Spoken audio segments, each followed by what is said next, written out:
Imagine a cold spring morning in the year 1889, in a quiet town tucked into the borderlands between Austria and Germany, where the mist hung thick over the rooftops and the church bells rang with a soft, hollow tone through the narrow streets. In a modest 3-story house on Salzburger Vorstadt 15, a child was born who would one day reshape the world in the most catastrophic way imaginable. His name was Adolf Hitler, but on that day, he was simply an infant in a cradle, wrapped in soft blankets, crying softly into the stillness of a provincial town. Few places could seem further from the turbulence of history than Braunau am Inn. It was a place of ordinary lives, of farmers and merchants, of schoolmasters and priests, where the River Inn marked the boundary between nations but barely stirred the waters of daily life. And yet, from this quiet place came a boy whose life would explode into infamy. His father, Alois, was a man of order and pride, a civil servant in the customs office, known for his discipline and sharp temper. He was strict, often cold, a man hardened by the structure of the Austro-Hungarian bureaucracy. He demanded obedience and had little tolerance for daydreaming or softness. His mother, Clara, by contrast, was quiet and deeply affectionate, often shielding young Adolf from his father's temper. She had already lost several children to illness and wrapped her surviving son in deep maternal protection.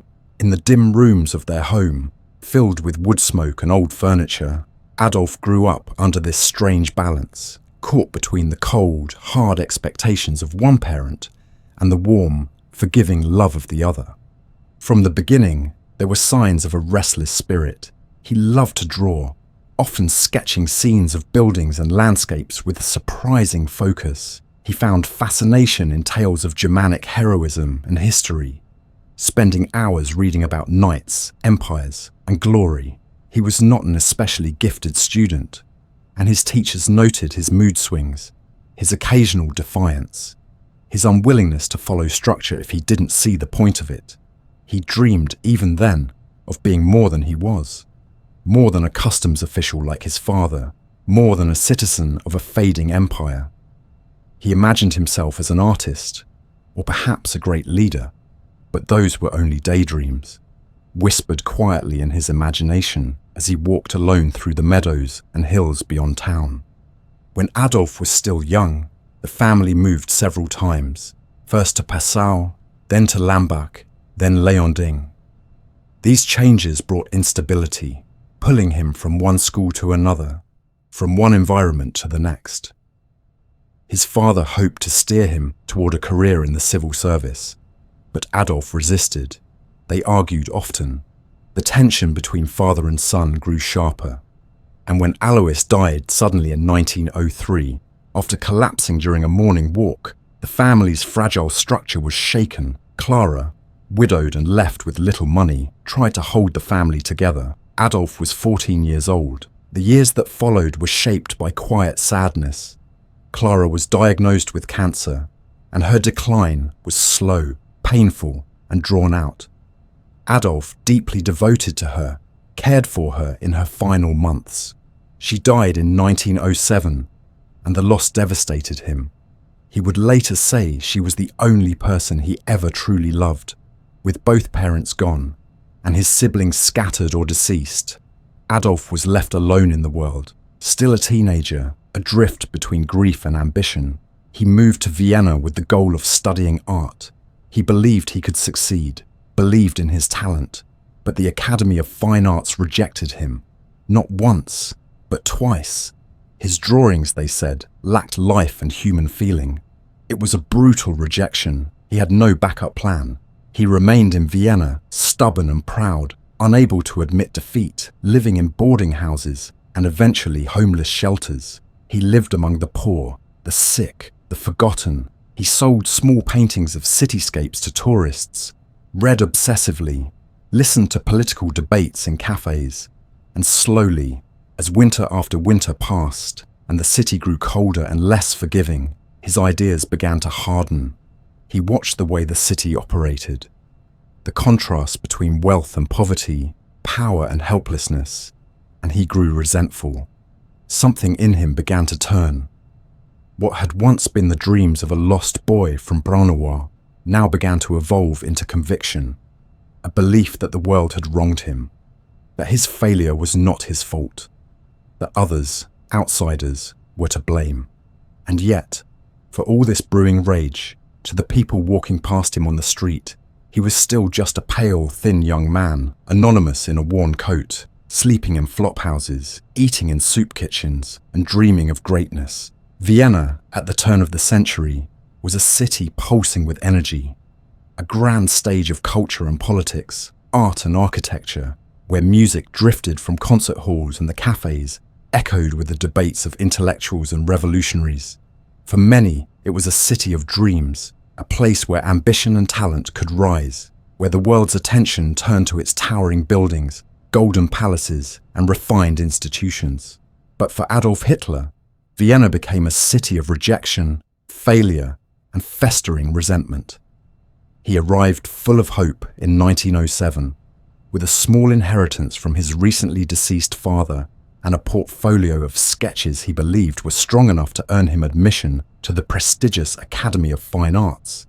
His heart was set on becoming a great artist, perhaps a painter of historic scenes, a visionary who would one day reshape German culture through brush and canvas. But that dream began to crumble the moment he saw the results of his entrance exam. He was rejected. The professors told him he lacked talent for painting people, that his skills were better suited for architectural drafts than expressive art. He didn't take it well. Rather than rethinking his path, Adolf doubled down on his belief in his own talent. He convinced himself that the professors had misunderstood him, or worse, that some unseen force had conspired against him. He tried again the following year, this time more desperate, more anxious. The rejection came again, and now the slow slide into bitterness began. With his inheritance dwindling and his pride wounded, he could no longer maintain a respectable life.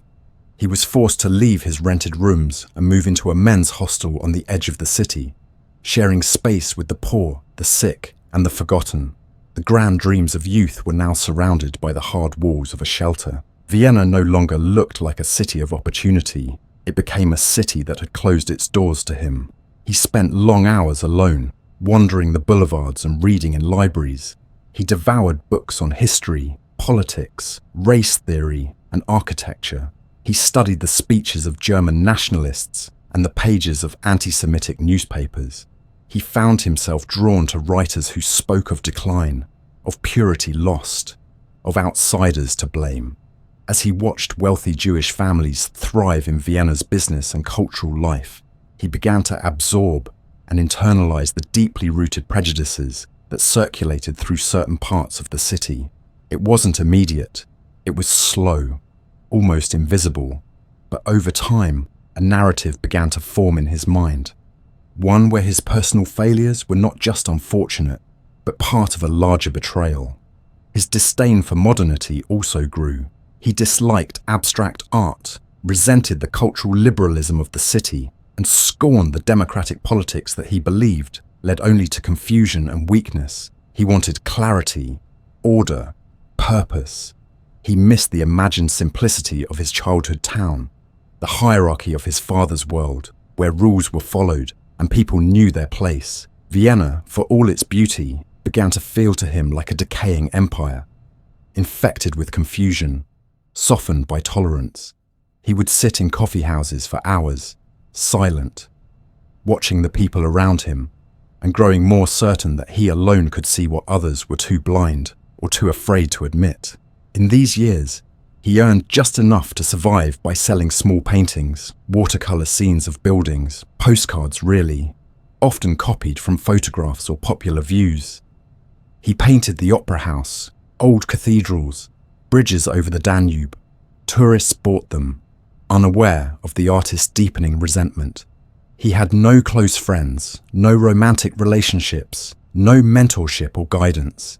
He was surrounded by people, yet intensely isolated, living in his mind, building an idea of the world that was increasingly shaped by grievance.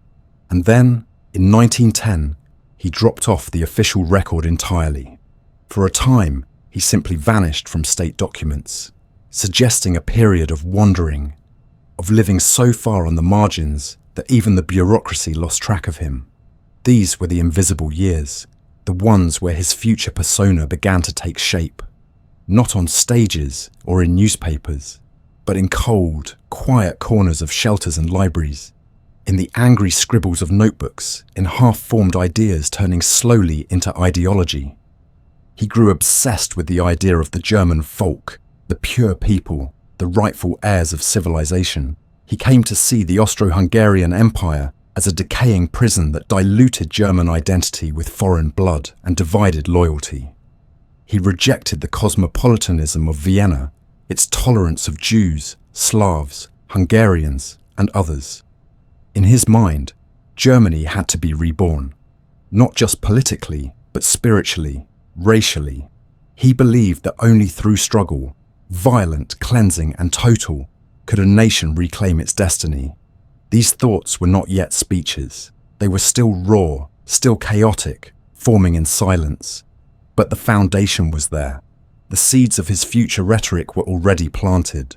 When he finally left Vienna and moved to Munich in 1913, it was with little fanfare. He crossed the border with almost no possessions, no career, no future visible to anyone who might have met him. But in his mind, something had shifted. The boy who had once dreamed of being an artist had now become a man with a mission. His brush had been replaced by belief. He no longer sought beauty, he sought power. And the years of rejection in Vienna had not broken him. They had forged him into someone far more dangerous, someone who believed that his suffering was proof of his greatness, that his isolation was a sign of vision, and that his failures were caused not by his own limits, but by a world that had turned against him. Vienna had been the city where he fell, but it was also the place where, in the shadows of defeat, he began to imagine his rise. When war broke out in the summer of 1914, a wave of excitement swept across Europe like a fever. Flags were raised, songs were sung, and young men flooded recruitment offices, eager to wear uniforms and fight for glory. Among them was a 25-year-old man living in Munich, barely scraping by as a painter of postcards and small works sold to frame shops and tourists. For Adolf Hitler, the outbreak of the First World War was not a disaster, but a deliverance. For years he had lived on the margins, anonymous and adrift, filled with frustration and grand ideas with nowhere to go. Now, suddenly, history had cracked open a door. The war offered him everything he lacked: structure, purpose, identity, and a stage upon which to prove himself. He volunteered for the Bavarian army and was accepted without much scrutiny. He wasn't even a German citizen yet, but no one noticed, or perhaps no one cared. What mattered was that he was eager, fit, and ready. The army transformed him. For the first time since his childhood, he felt like he belonged. The uniforms, the discipline, the clarity of command, all of it appealed to him. Gone were the humiliations of Vienna, the sting of rejection from the art academy, the years spent in shelters and flophouses. In their place was the camaraderie of a regiment, the pride of marching under a flag, the feeling of being part of something larger than himself. He was assigned to the 16th Bavarian Reserve Infantry Regiment and sent to the front lines in France. There, in the mud and blood of trench warfare, he served not as a frontline rifleman, but as a dispatch runner, a role that required navigating through dangerous territory to deliver messages between units, often under fire. The Western Front was a nightmare of barbed wire, endless mud and sudden death. Shells rained down constantly, the dead piled up in craters. The air was thick with gas and fear, and yet Hitler seemed to thrive in the chaos. He was quiet, solitary, but respected by his comrades for his bravery and reliability. He was wounded twice, once in the leg by shrapnel and later temporarily blinded during a British gas attack. He received the Iron Cross, both second and first class, an unusual honour for someone of his rank. Though never promoted beyond corporal, he took immense pride in the medals. They were, for him, proof that he mattered. that he had finally achieved something real. He avoided close friendships, kept to himself, and spent his downtime sketching or reading newspapers. Other soldiers found him odd, but harmless. He rarely spoke of home or of women, and he seemed to live entirely inside his own head. In the ruins of villages, among the broken walls and bombed churches, he would sometimes stop to draw or take notes. Even in war, his eye lingered on symbols, architecture, flags, anything that could be charged with deeper meaning. The war became not just a battlefield, but a classroom. He watched how morale was shaped, how loyalty was forged, how language could unite or divide.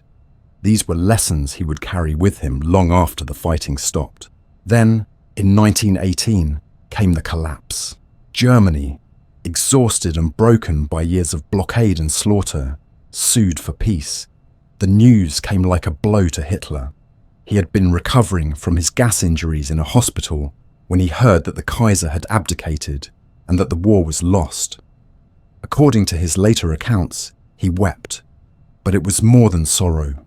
It was rage, cold, bitter, consuming. He refused to accept the defeat as legitimate. In his mind, the German army had not been beaten in the field. They had been stabbed in the back by traitors at home, socialists, Jews, pacifists, and weak-willed politicians. This belief, known as the stab-in-the-back myth, became central to his worldview. It allowed him to preserve the purity of the German soldiers' struggle, while casting blame on internal enemies. The Treaty of Versailles only deepened his fury. The terms were harsh. Germany lost territory, had to disarm, and was forced to accept full responsibility for the war and pay immense reparations. For many Germans, the treaty was a national humiliation, but for Hitler, it was personal. It confirmed everything he already believed, that the German people had been betrayed, that their honor had been stolen, and that vengeance was not only justified, but necessary. The war had given him a sense of belonging. Its end left him with a burning purpose. After the armistice, Hitler returned to Munich, a city teetering on the edge of chaos. The empire was gone, replaced by a fragile republic. Soldiers came home to poverty and unemployment. Communist uprisings flared. Right-wing militias marched. Food was scarce and so was hope. In this swirling uncertainty, he found new opportunities. He had no family, no job, no real profession. But he had passion, a powerful sense of destiny, and the belief that he understood what others did not. He began to speak at small gatherings, share his views with fellow veterans, test out phrases and ideas. He discovered that people listened. The war had not ended for him. It had simply changed forms. The enemy was no longer in foreign trenches. It was inside the country now, hidden in politics and ideas, and he would fight it with words first, and later with everything else he could muster. By the early 1920s, he was no longer just another forgotten soldier. He had become something else, shaped by fire, fed by bitterness, and driven by a belief that he had been chosen by fate. The war had taken millions of lives, shattered empires, and redrawn the map of Europe. But among the ruins, it had also given birth to a man whose own inner war was only just beginning. In the years following Germany's defeat, as the empire crumbled and the republic struggled to rise from the ruins, Adolf Hitler drifted through a world heavy with anger, confusion, and desperation. Munich in 1919 was not a place of peace, but a battleground of ideologies. Food lines stretched down streets. Veterans limped through alleyways with hollow eyes. There were whispers of revolution in every beer hall and street corner. Monarchists dreamed of restoring the Kaiser. Communists rallied for a Soviet-style uprising. Nationalists roared about betrayal and shame. In this fractured world, Hitler was still a man with no official role, no job, no credentials. But what he had, more than most, was an unshakable belief in his purpose. A belief strengthened by every hardship he had endured and every perceived slight he had suffered. His bitterness had matured into clarity, and in this climate of political chaos, his voice would soon find its echo. He began working as an informant for the German army's intelligence division, Known as the Reichswehr, his task was to infiltrate and report on political groups that the army viewed as threats to the fragile post-war order, particularly those with Marxist leanings. It was during one such assignment that Hitler attended a meeting of the German Workers' Party in September 1919. The group was small, disorganized, and relatively obscure. Just another of the dozens of radical groups sprouting in the post-war landscape. But something struck him. Their platform focused on nationalism, anti-Marxism, and resentment of the Treaty of Versailles, all themes that echoed his own thoughts. He stayed after the meeting and got into a heated discussion with another attendee. His fervour and clarity impressed the group's leaders, who invited him to join. He accepted, not just out of agreement, but because he saw potential. This party was a blank canvas. Within weeks, he began to reshape the group with his influence. He wasn't just a member. He was the energy that began to lift it off the ground. He convinced the others to rename it the National Socialist German Workers' Party, Nationalsozialistische Deutsche Arbeiterpartei, or NSDAP, a mouthful that would one day become infamous. He helped design its symbol, the swastika in a white circle on a red background. He worked to shape its language, its slogans, its identity. He wrote pamphlets, gave speeches, and, most importantly, he discovered the power of his voice.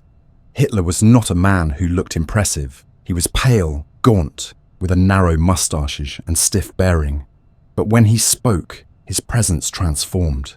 His speeches were emotional, rhythmic, and hypnotic. He would begin slowly, calmly, then build to a crescendo of passion, rage, and nationalistic fervour that left crowds stunned and roaring. He didn't just speak about politics. He spoke about pain, about betrayal, about injustice, and he gave people someone to blame. Germany, at that moment, was a nation starved not only for food and stability, but for meaning. The Versailles Treaty had humiliated it. Hyperinflation was destroying lives. Savings evaporated overnight. Wages became worthless, and families burned paper money for warmth because it was cheaper than firewood. Every day felt like an insult. And in the middle of that despair, Hitler offered not just explanation, but restoration. He told people they had been great once and would be great again, that their suffering had purpose, that their enemies, Jews, Marxists, foreigners, intellectuals, had robbed them, and it was time to take it all back. As the party grew, Hitler drew in supporters who could help solidify its reach. He was not a man of administration, but he was a magnet for loyalty. He attracted veterans, students, and angry workers. He found allies with money and contacts. Most importantly, he founded a paramilitary wing, the Sturmabteilung, or SA, men in brown uniforms who marched in formation, protected Nazi meetings, and violently disrupted those of their opponents. They gave the party a sense of strength and intimidation, a physical presence on the streets that amplified Hitler's fiery rhetoric. They beat down communists, harassed political enemies, and staged spectacles of power that filled the papers and stirred fear in rivals. Still, in these early years, the Nazi Party remained on the fringe. It was loud, provocative, and increasingly visible, but it had yet to truly threaten the Weimar government. That would change in 1923. Inspired by Mussolini's March on Rome, where a show of force had led to the seizure of power in Italy, Hitler began to envision his own uprising. He believed the government was weak, ripe for collapse, and that his movement could step in as saviour. On the night of November 8, 1923, he and his SA stormed a beer hall in Munich where Bavarian leaders were speaking. Brandishing a pistol, Hitler interrupted the event, fired a shot into the ceiling, and declared a national revolution. It was bold, it was reckless, and it failed almost immediately. The coup, known as the Beer Hall Putsch, collapsed by the next day.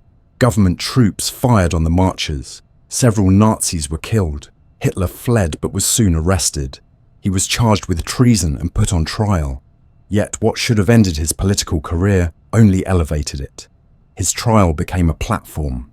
He spoke not like a defendant, but like a prophet, declaring his loyalty to the German nation and painting himself as a patriot betrayed by cowards.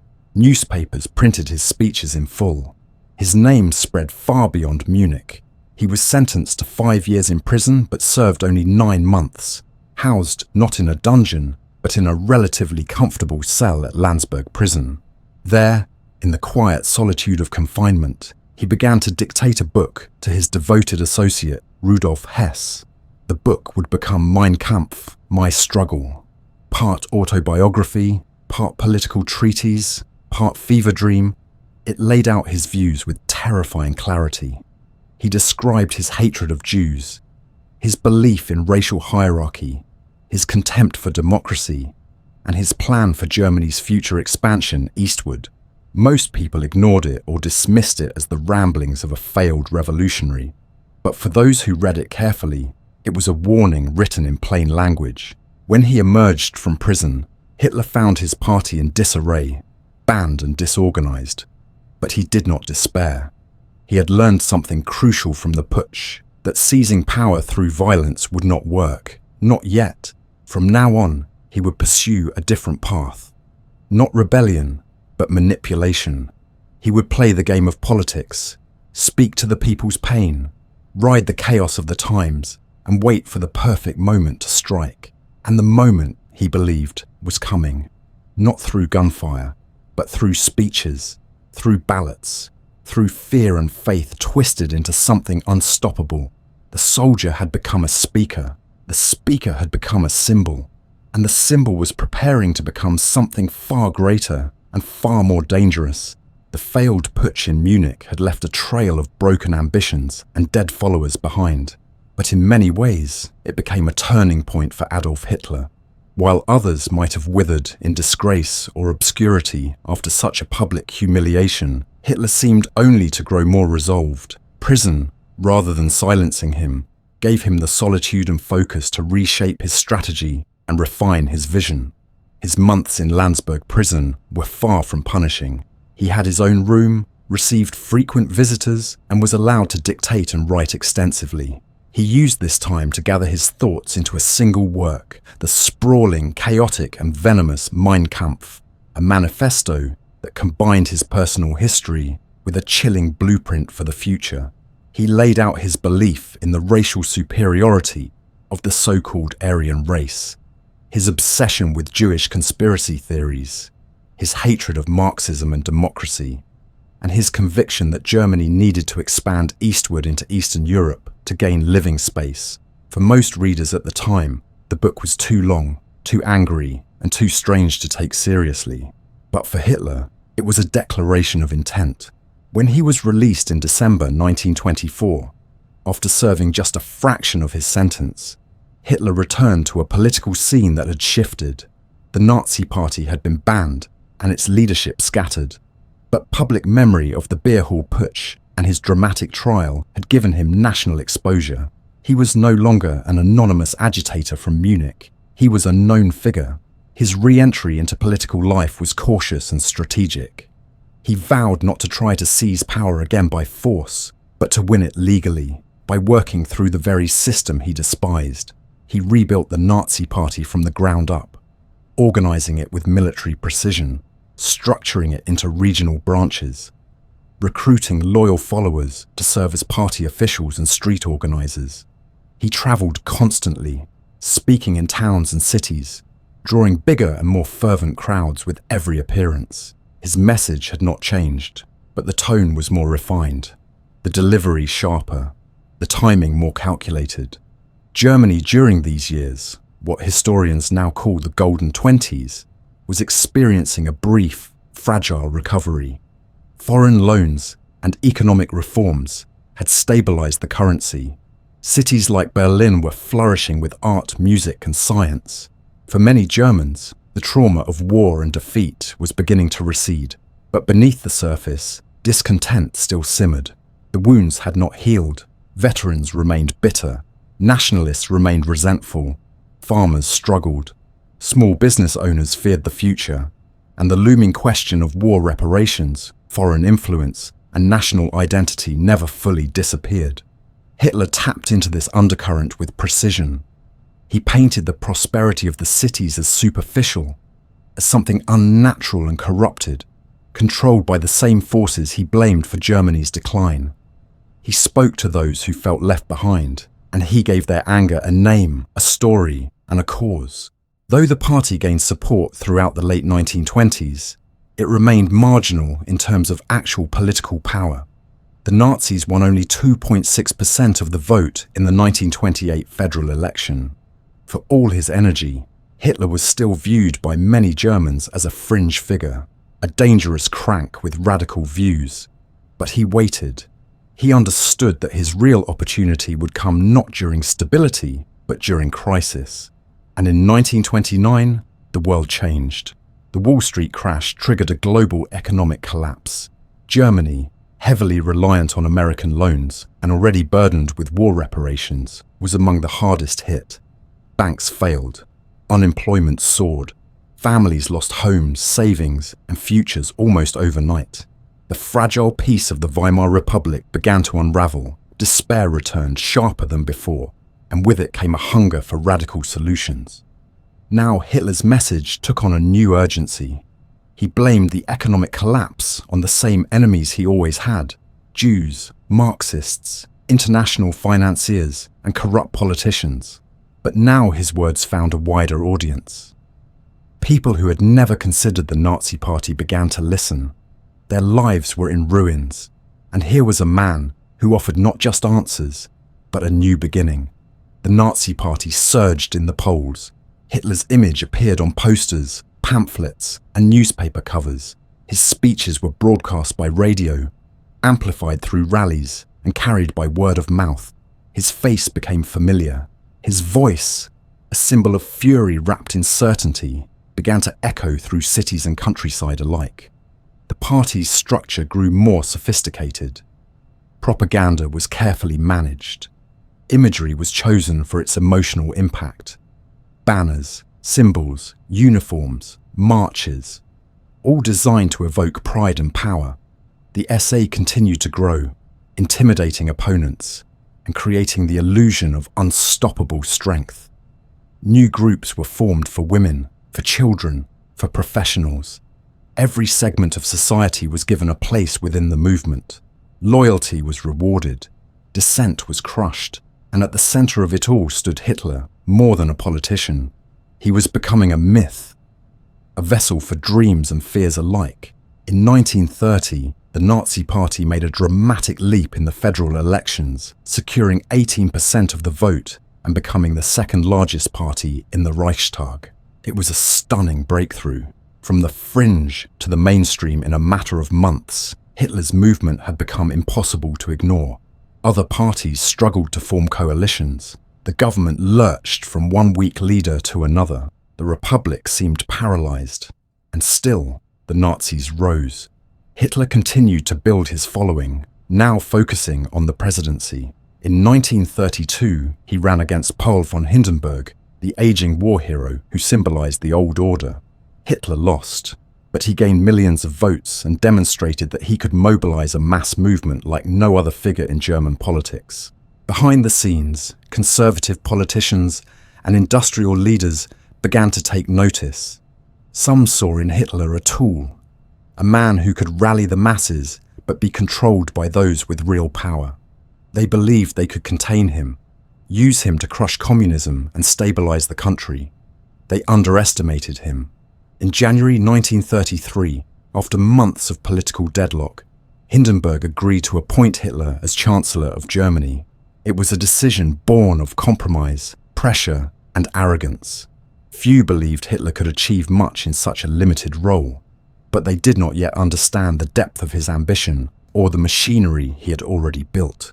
With the stroke of a pen, Adolf Hitler entered the highest office of the German state. The path he had walked from the cold streets of Vienna to the battlefields of France, to the beer halls of Munich and the cells of Landsberg had led him to this moment.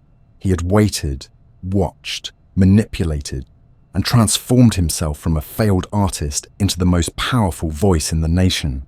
And though he had promised order and stability, what he intended to bring was something far more dangerous.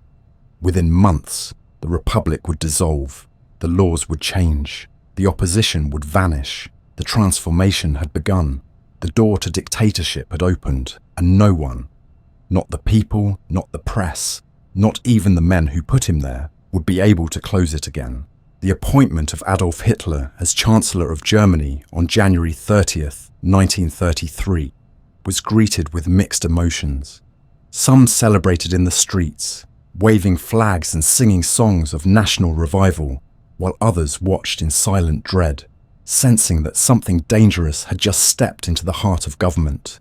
The political elites who had helped arrange the deal were confident they could control him. They believed he would be a loud, energetic figurehead, while the real decisions were made by experienced men behind the scenes. But within weeks, those illusions began to fall apart. Hitler did not intend to be controlled. He intended to reshape the entire structure of German life around his own will, and he moved swiftly, strategically, and without hesitation. The Reichstag fire in late February provided the perfect pretext. A dramatic blaze consumed the German Parliament building in Berlin, and the government, with Hitler at the helm, wasted no time in blaming it on communist agitators. Whether the fire was truly an act of sabotage or a staged event remains debated, but its usefulness to the Nazi leadership was immediate and immense. The day after the fire, the Reichstag fire decree was passed, suspending key civil liberties across the country. Freedom of speech, freedom of the press, the right to assemble, gone. The police were given broad powers to arrest and detain without trial. Thousands of political opponents, especially communists and socialists, were arrested in the following days. Fear began to replace uncertainty. Resistance became dangerous. In March 1933, the Nazis pushed through the Enabling Act, a law that gave Hitler's cabinet the power to enact legislation without the involvement of the Reichstag or the president. It passed with overwhelming support, in part because many opposition members had been intimidated or imprisoned. This single act marked the legal collapse of the Weimar Republic. Democracy did not end with a gunshot or a battle. It ended with a vote, taken under threat, in a chamber filled with fear. With the Enabling Act in place, Hitler had effectively become a dictator in all but name. He now held the authority to remake the country as he saw fit. The transformation began immediately. Trade unions were abolished and replaced with the German Labour Front, which functioned as a tool of state propaganda and control. All political parties were banned except for the Nazi Party. State governments were taken over or dissolved. The press was brought under strict control. Books were banned and burned. The legal system was reshaped to reflect Nazi ideology. Judges swore personal oaths of loyalty to Hitler. No corner of German life remained untouched. The country was no longer a republic. It was a one-party state, built around a single man and a single vision. Propaganda became the lifeblood of this new regime. Joseph Goebbels, appointed Minister of Public Enlightenment and Propaganda, orchestrated a relentless campaign to control thought and emotion. Newspapers, films, posters, and radio broadcasts all carried the same message. Germany had been reborn under the leadership of a man chosen by fate. The Führer cult began to form. Hitler's image was everywhere, his speeches replayed constantly, his words treated as sacred truths. Children were taught to revere him. Schools rewrote history books, art, science, literature. All were filtered through the lens of Nazi ideology. Beauty was redefined to reflect the so-called Aryan ideal. Anything that did not serve the message was silenced, removed, or destroyed. The economy, too, was restructured. Public works projects were launched, including the construction of the Autobahn, which created jobs and lifted national pride. Massive rallies were held in cities and stadiums, carefully choreographed displays of unity and strength that showcased banners, torches, music, and speeches under vast skies and towering monuments. Unemployment began to fall. Stability returned, but it came at a cost. Beneath the surface of prosperity, violence and repression continued to spread. The SA, once the muscle of the Nazi street movement, became a source of tension.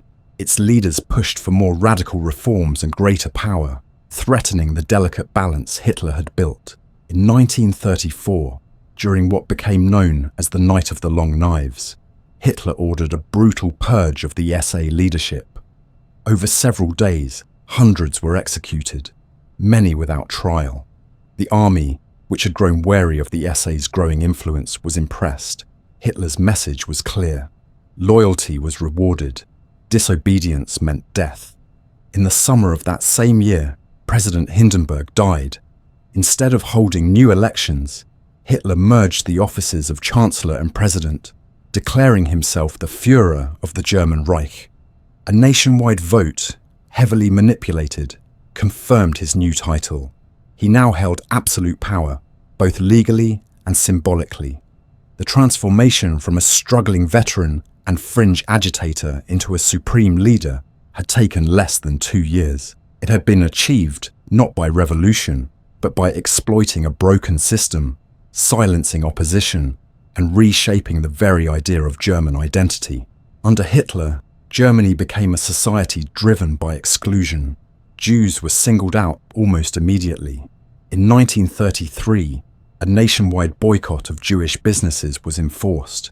Jewish professionals were purged from universities, medicine, law, and the arts. The Nuremberg Laws, passed in 1935, formalized this exclusion by stripping Jews of citizenship, forbidding marriage or relations between Jews and non-Jews, and defining Jewishness not by belief or practice, but by ancestry. The laws reached deep into personal lives, turning neighbors into informants, friends into accusers. Jews became outsiders in their own country, and they were not alone. Roma people, disabled individuals, homosexuals, political dissidents, Jehovah's Witnesses, all were targeted, harassed, and marked as threats to the racial and moral purity of the Reich. For many ordinary Germans, daily life began to improve, at least on the surface. Jobs returned, crime fell, and national pride surged. The humiliation of Versailles seemed far away. Hitler promised peace and strength. He spoke of unity and greatness, and millions believed him. His words stirred old feelings of power and belonging, buried under years of defeat. For others, the price of this new order was already clear. Fear replaced freedom. Silence became a form of self-preservation. Dissent disappeared. Some left the country, others went quiet, and some, too many, chose to look away. Germany had become something entirely new, a state defined not by its constitution or its culture, but by its leader. One man now stood at the center of all law, all power, all truth, and for those who followed him, he was not merely a head of state, but a messianic figure, a redeemer who had restored dignity to a wounded nation. But the machinery he had built, the ideology he had written, and the path he had chosen pointed towards something far darker than dignity. It pointed toward conquest, cruelty, and the terrible idea that some lives were worth more than others. The foundations were set, the mask of order was in place, and soon the rest of the world would see what that silence had been hiding. The years that followed Adolf Hitler's consolidation of power were marked by a furious and carefully orchestrated transformation of Germany. Every aspect of public life, every corner of culture, education, work, and even leisure was brought under the influence of the regime. Germany became a state not only ruled by one man, but one where his ideology bled into the very consciousness of its people. A new Germany was being crafted, one that appeared vibrant, industrious, and unified to the outside world, but which was underpinned by fear, exclusion, and ever-growing violence. It began with control, but it would soon turn toward destruction. One of the regime's first and most powerful tools was its mastery of imagery and spectacle. Massive rallies were staged to display strength and unity. Carefully choreographed displays of disciplined crowds and patriotic fervor. The annual Nuremberg rallies became the centerpiece of this political theater. Week-long events featuring marching columns, blaring anthems, banners unfurled like waves, and endless speeches celebrating German greatness and the vision of the Führer. Millions tuned in by radio, watched from the streets, or read about it in state-controlled newspapers. These rallies weren't merely political events, they were rituals, emotional experiences designed to lift people out of their daily struggles and place them inside a larger, transcendent story. A story of a Germany that had once been great, had been humiliated, and was now rising again. Economic policy also played a key role in winning loyalty. While the rest of the world staggered through the Great Depression, Germany appeared to be recovering. Huge public works projects were launched. Roads, bridges, buildings, and infrastructure meant not only to stimulate employment, but to physically reshape the country. The Autobahn, Germany's highway network, became a symbol of national revival. New factories opened. Rearmament, though still covert in its early stages, created demand for materials and jobs. Programs like Strength Through Joy offered ordinary citizens cheap vacations, theatre tickets, and even the dream of affordable cars, most famously the People's Car, or Volkswagen. Unemployment dropped dramatically. The streets were no longer filled with the despair of the early 1930s. Bread returned to tables. National pride was on the rise, and behind it all stood Hitler, presented not as a politician, but as a visionary, a father of the nation, a man whose will alone had resurrected Germany from the ashes. But this illusion of peace and prosperity was built on a foundation of cruelty. As public order was restored and prosperity spread through the majority, a system of repression and terror tightened its grip behind closed doors. The Gestapo, Hitler's secret police, operated without oversight or restraint, empowered to arrest anyone suspected of dissent. Concentration camps, which had begun as holding centres for political opponents, expanded and evolved. Inside their barbed wire fences, prisoners lived under brutal conditions, beaten, starved, forced into labour, and often killed without trial or reason. The camps served not only as tools of punishment, but as a warning. They whispered a message across the country: do not speak, do not resist, do not question. The education system was transformed to cultivate loyalty to the regime from the earliest age. Children were taught the mythology of German racial superiority, the betrayal of Versailles, and the unique greatness of their leader. Textbooks were rewritten, teachers who resisted were removed. Youth organizations like the Hitler Youth and the League of German Girls replaced traditional clubs and sports teams, instilling discipline, obedience, and ideological purity through uniforms, outdoor activities, and relentless indoctrination. Weekends were spent in military-style training, singing songs of war and sacrifice, preparing the next generation, not for peace, but for future conquest. Women were pushed out of professional life and into the role of mothers and homemakers. The Nazi ideal for women was centered around childbirth, loyalty to the husband and the state, and raising children steeped in Nazi values. Medals were awarded to women who bore many children. Marriage loans and financial incentives were offered to couples who promised to raise racially pure families. Sterilization programs targeted those deemed unfit, people with disabilities, mental illnesses, or traits that did not conform to the Nazi vision of strength and health. What began as social policy soon turned into a eugenics program on a massive scale, with over 400,000 people sterilized and thousands more murdered in secret facilities as part of what the regime called euthanasia. Anti-Jewish policies, meanwhile, moved from discrimination to dehumanization. The Nuremberg laws had already stripped German Jews of their citizenship and civil rights. But in the years that followed, the social and economic strangulation tightened further. Jewish businesses were boycotted or seized. Jewish doctors, lawyers, and teachers were banned from their professions. Children were expelled from schools. The press began to print grotesque caricatures and vicious lies. Books by Jewish authors were burned. Synagogues were vandalized. Jews were publicly shamed, beaten, and arrested with impunity. And still, for many Germans, life seemed normal. The cruelty was compartmentalized, pushed to the periphery. The regime was careful to maintain the appearance of order. to ensure that violence, when it occurred, seemed distant or justified. But that pretense was shattered in November 1938. On the night of November 9th, stormtroopers and civilians across Germany launched a coordinated attack on Jewish communities. Synagogues were set on fire, windows were smashed, Jewish homes and businesses were looted, dozens were killed, and thousands were arrested and sent to concentration camps. The pogrom, which became known as Kristallnacht, the Night of Broken Glass, marked a turning point.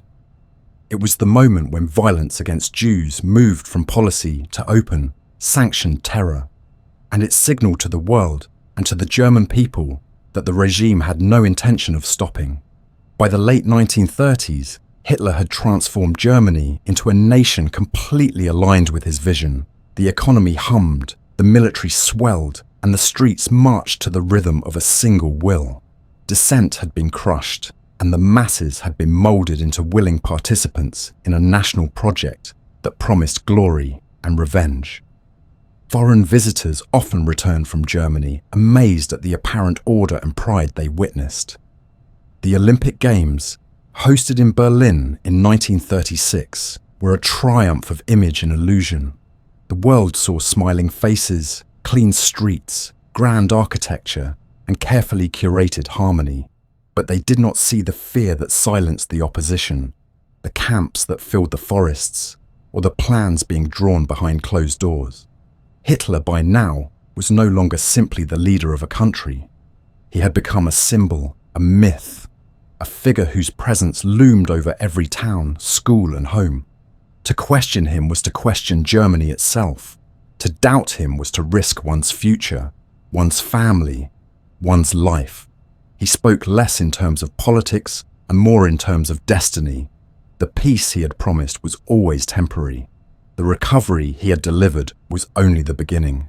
He spoke more often of betrayal, of unfinished business, of enemies lurking beyond the borders and within. He told the people they had been humiliated long enough, that Germany had waited long enough, that their time had come, and they listened. The machinery of state had been remade, the culture reshaped, the future prepared. The final pieces of the puzzle were almost in place. All that remained was to turn outward, to test the world's resolve, to see how far he could go. And when he moved, it would not be with hesitation, but with the full weight of a nation behind him, convinced that they were marching not toward war, but toward destiny fulfilled. The transition from domestic dominance to foreign aggression was not abrupt. It came in careful stages, each one calculated to test the limits of what the world would tolerate. Adolf Hitler did not rush into war. He maneuvered, watched, and measured his steps. His vision of expansion, what he called Lebensraum, or living space, had long been written into his speeches and into the pages of Mein Kampf. He believed that the German people were destined to expand, to reclaim what had been stolen, and to establish themselves as a master race in a vast empire stretching far beyond Germany's borders. This dream of conquest was no secret, but he understood that it needed to be approached carefully. The German military, though growing, was not yet ready for full-scale war. The people were still enjoying the illusion of peace. The world, though uneasy, was still recovering from the trauma of the Great War, and desperate to avoid another. Hitler's genius in this period lay not in brute force, but in deception, in pushing boundaries just far enough to succeed, without provoking an immediate backlash. His first moves were internal, aimed at cementing total control over the German-speaking world. In March 1938, he turned his eyes toward Austria, his own birthplace, which had remained an independent state since the collapse of the Austro-Hungarian Empire. Austrian Nazis had been agitating for unification with Germany, and tensions ran high. Hitler applied pressure through propaganda and threats, demanding that Austria accept Nazi influence or face invasion. When the Austrian Chancellor tried to resist, German troops crossed the border, greeted not with bullets, but with flowers and cheers. It was a bloodless annexation, and Hitler framed it as a joyful reunion of Germanic brothers. The world, though alarmed, did nothing.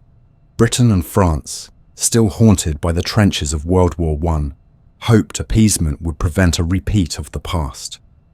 Austria was lost in a single stroke, and the Third Reich had grown stronger without firing a shot. Buoyed by this success, Hitler turned his attention to Czechoslovakia, specifically the Sudetenland, a border region with a significant German-speaking population. He claimed that ethnic Germans were being mistreated, that their rights were being trampled by a hostile government. It was a familiar tactic, portraying aggression as protection, conquest as justice. Tensions escalated rapidly. Europe braced for conflict. But again, Hitler avoided war through strategy. At the Munich conference in September 1938, Britain and France, desperate to maintain peace, agreed to let Germany absorb the Sudetenland. Czechoslovakia was not even invited to the negotiations. British Prime Minister Neville Chamberlain returned from Munich declaring, "Peace for our time." In reality, the opposite was true. Hitler had learned the world would not stand in his way. Within months, the rest of Czechoslovakia was occupied. This time, there was no pretense of protecting Germans. It was naked occupation. But still, no one intervened. Hitler's confidence soared. His generals, some of whom had once warned him to be cautious, now began to follow with greater loyalty. The military had been rearmed in secret for years, but now it grew openly. Factories produced tanks, planes, and guns at breakneck speed. Conscription was expanded. Youth were trained not just in ideology, but in combat readiness. The entire state apparatus began to pulse with the rhythm of impending war. Still, Hitler maintained the public face of peace. In speeches, he claimed he had no further territorial ambitions, that he only sought justice for the German people. But inside, the plans were already drawn. The next target was Poland. Poland, unlike Austria or Czechoslovakia, had powerful allies.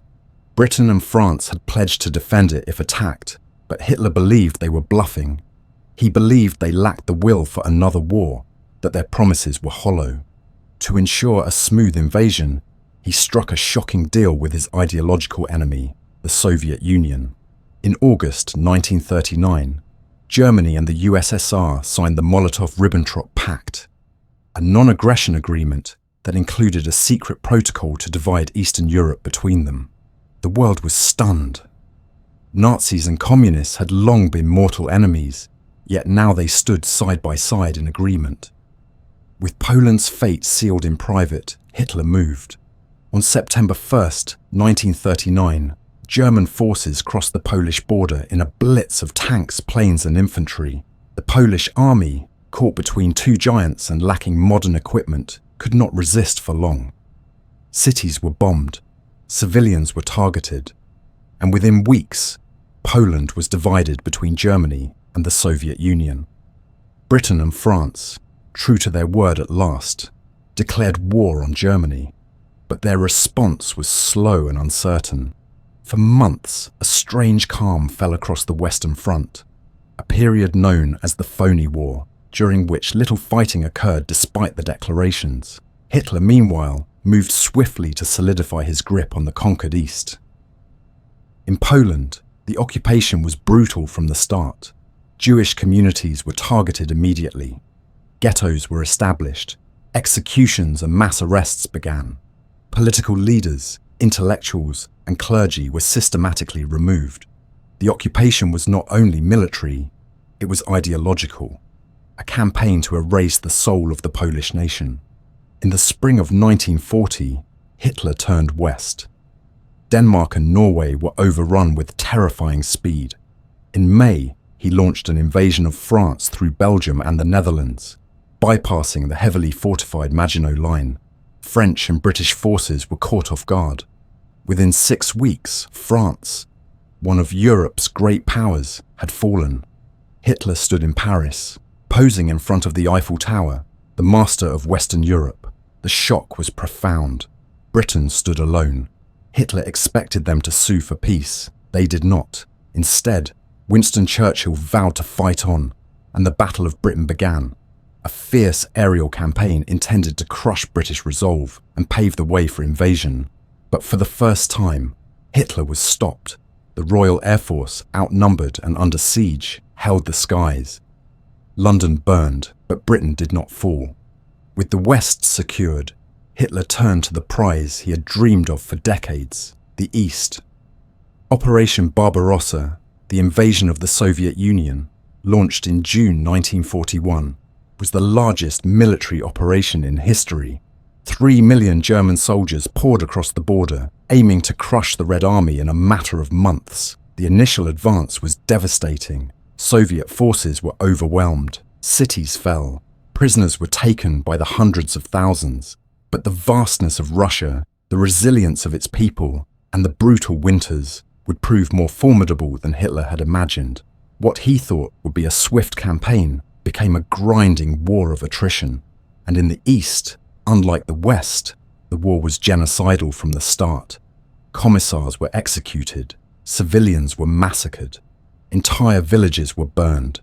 Behind the front lines, special killing units, the Einsatzgruppen, followed the troops, rounding up Jews, Roma, communists, and others deemed undesirable, and shooting them by the thousands.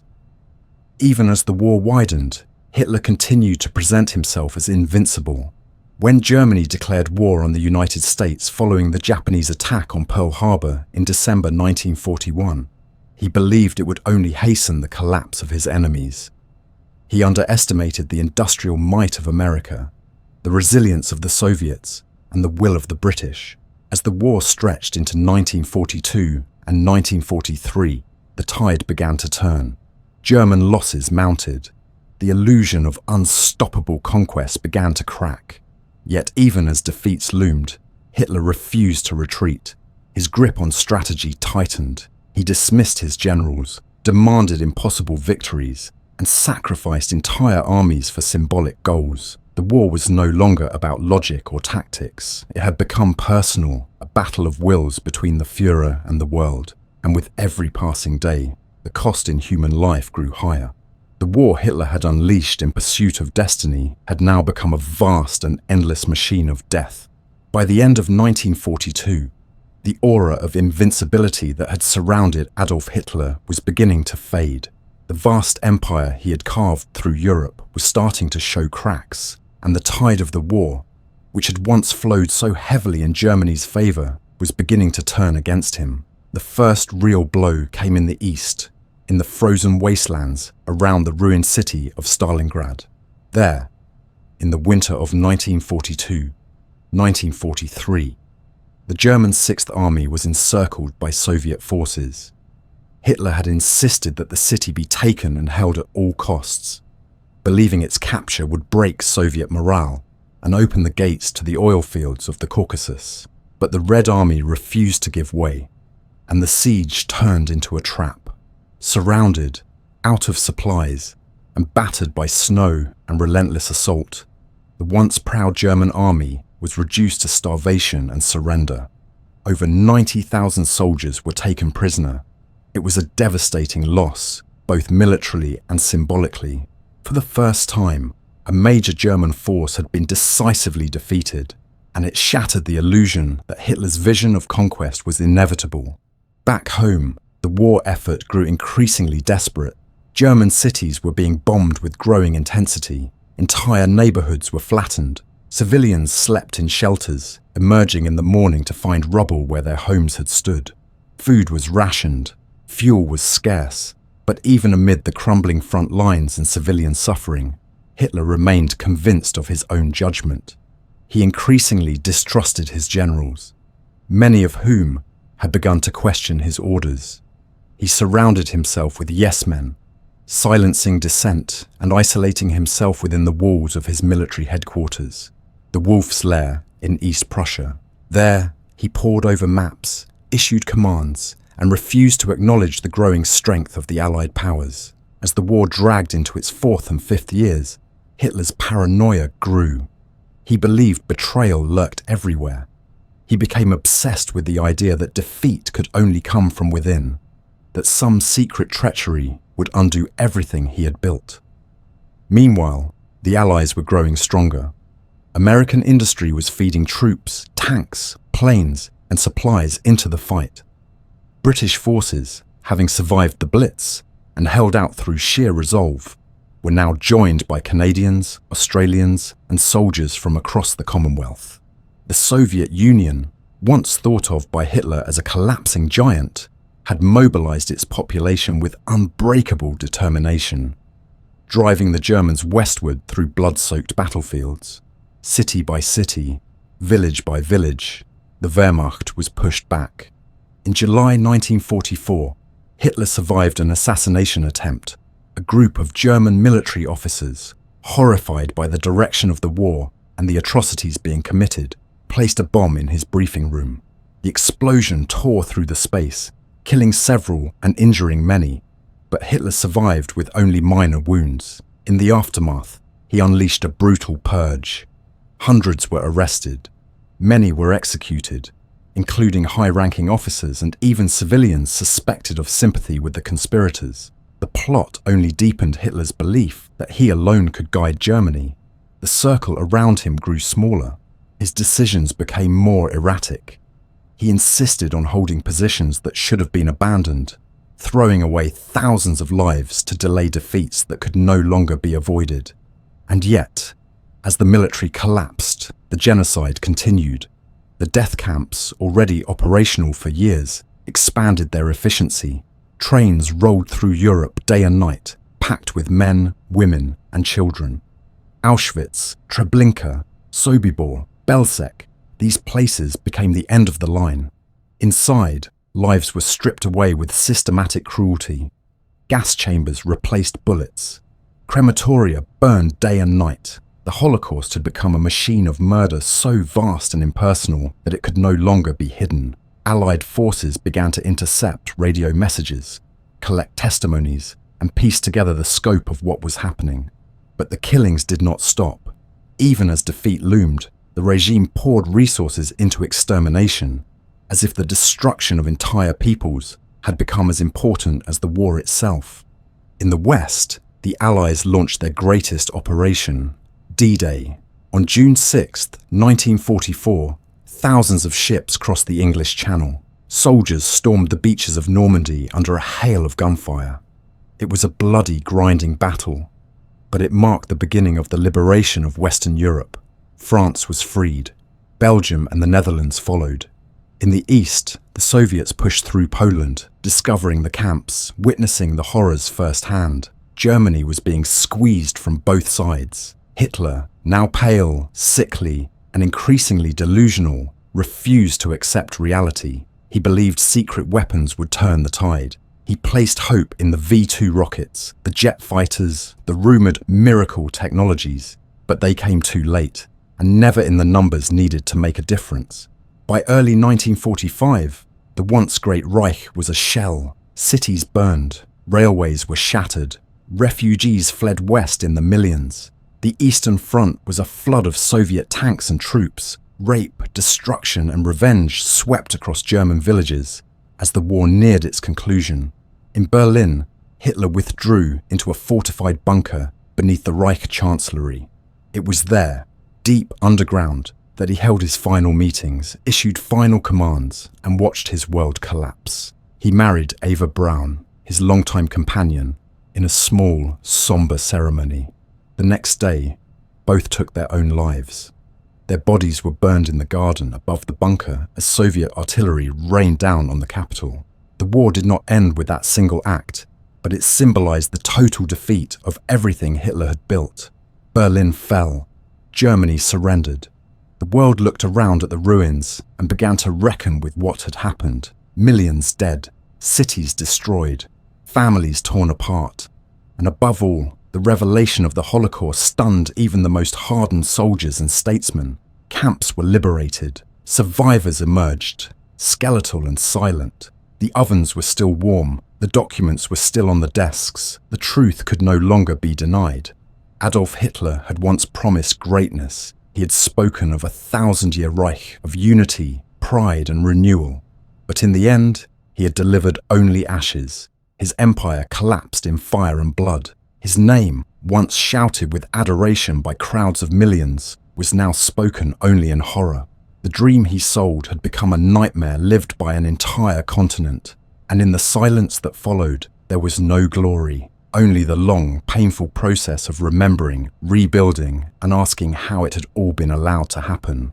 When the guns finally fell silent in May 1945, the world emerged from a darkness so deep that even daylight seemed unfamiliar. The war had left behind not just shattered cities and broken nations, but entire generations scarred by violence, silence, and unimaginable loss.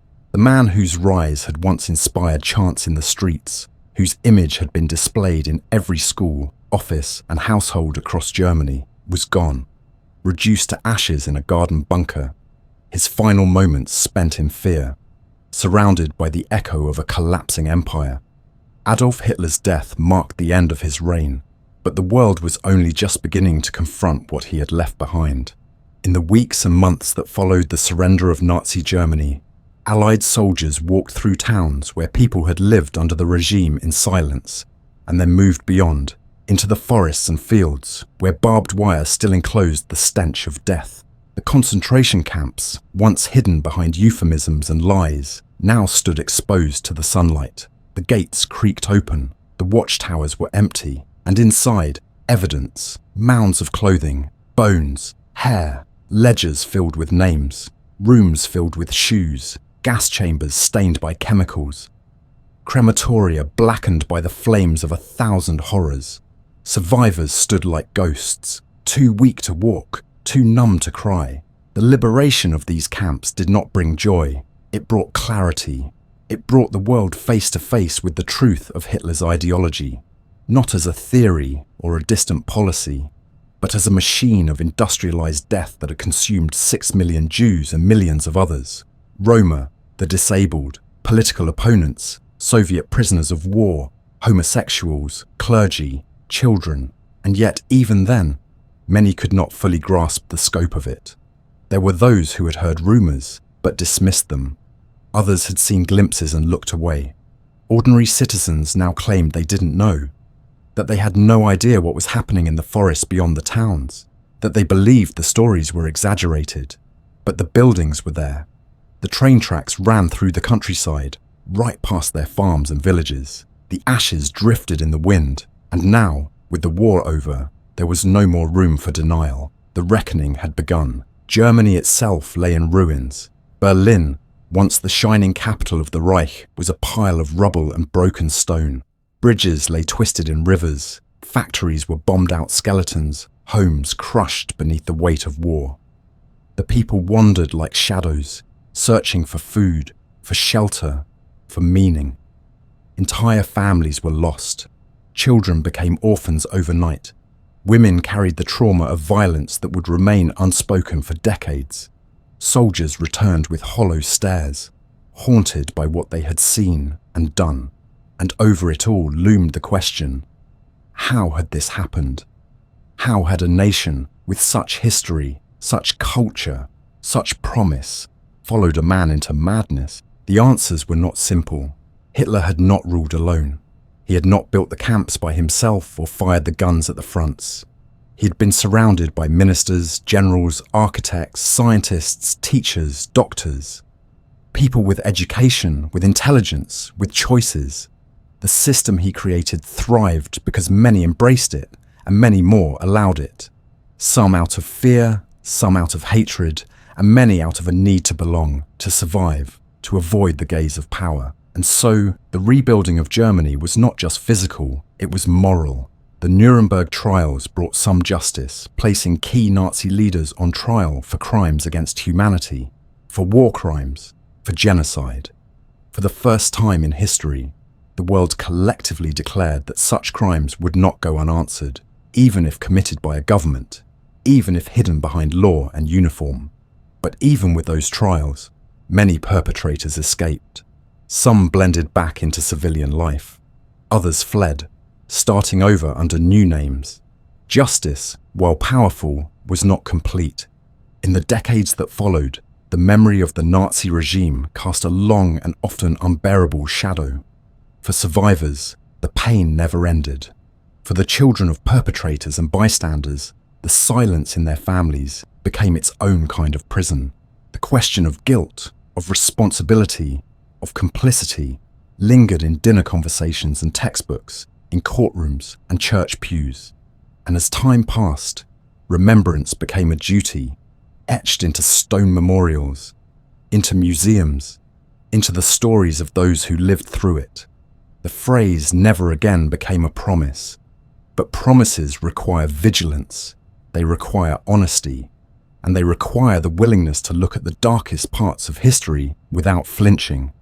Adolf Hitler had arrived on the world stage as a failed artist, a man shaped by war and resentment, who rose not through brilliance or charisma alone, but through the fears, weaknesses, and silence of others. He did not seize power in a single day. He built his influence brick by brick, exploiting crisis after crisis, until the world around him bent to his will. He was not a monster in the shadows. He was visible, celebrated, and obeyed by millions. That, perhaps, is the most chilling truth of all. Evil did not hide in the dark. It stood in the open, draped in flags, surrounded by cheers. It was voted for. It was saluted. It was normalized. As the decades passed, and those who lived through the war aged and passed on, the world struggled with how to keep the memory alive, how to teach what happened without reducing it to numbers and names in a textbook, how to remind future generations that this story was not ancient, not remote, that it began with rhetoric, with promises, with scapegoats, that it was not inevitable, it was chosen, and in knowing that, perhaps something could be learned, not just about Hitler, but about humanity, about the danger of silence, about the fragility of freedom, about how easily the world can slip into cruelty when fear outweighs truth, when pride overtakes compassion, when people stop asking questions. In the quiet of night, long after the last soldier has fallen and the last speech has ended, what remains is not the thunder of crowds or the flash of banners. It is the silence of empty homes, of abandoned towns, of names carved into stone. It is in this silence that history whispers its warning, not to dwell in fear, but to stay awake. And so, the story of Adolf Hitler does not end with his death. It lingers in the choices made after, in the vigilance kept alive by those who remember, not to glorify, not to forgive, but to understand. And in that understanding, to ensure that some doors, once opened, are never opened again.